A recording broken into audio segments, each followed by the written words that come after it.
Bismillahirrahmanirrahim. Let's start another topic, that is cell injury.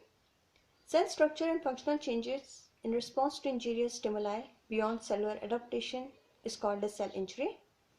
Let's talk about its etiology, that is called as causes. The first one is ischemia, that is oxygen deprivation, decreased oxygen supply to cells, tissues and organs.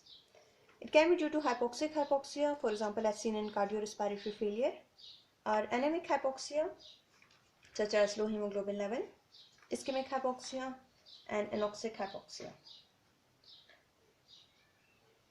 Hypoxia is a common cause of cell injury and death, and hypoxia should always be distinguished from ischemia because ischemia is loss of blood supply in a tissue due to impeded arterial flow or reduced venous drainage, while ischemia is the most common cause of hypoxia. Second one is senile, that is old cells.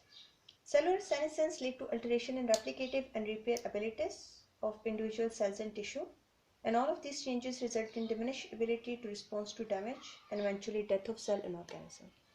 Physical agents are also responsible for cell injury, for example extreme of temperature change. With temperature change, changes in pressure, radiation, accidents, electric shock, frostbite, trauma, or sudden lowering of atmospheric oxygen, for example in Cason's disease. Physiological factors are also there. Chemical agents include the metals, drugs, alcohol, narcotics, herbicides. High concentration of glucose can also cause cell injury by osmotic derangements, and insecticide, asbestos, air pollutants can also cause cell injury. Infectious agents include the bacteria, virus, fungi, parasite. Immunological reactions.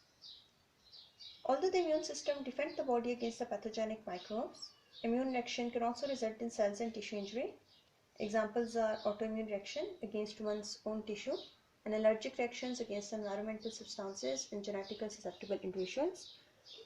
For example, in type 3 hypersensitivity reaction, autoimmune diseases, and in anaphylactic reaction. Genetic derangements can be seen in mutation and chromosomal disorder, and nutritional imbalances.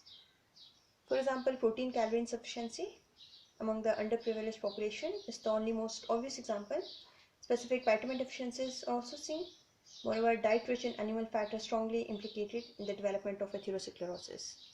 So, obesity, diabetes mellitus, malnutrition, anorexia nervosa, hypervitaminosis and hypovitaminosis, all of these are the causes of cell injury. That's all from the topic of cell injury.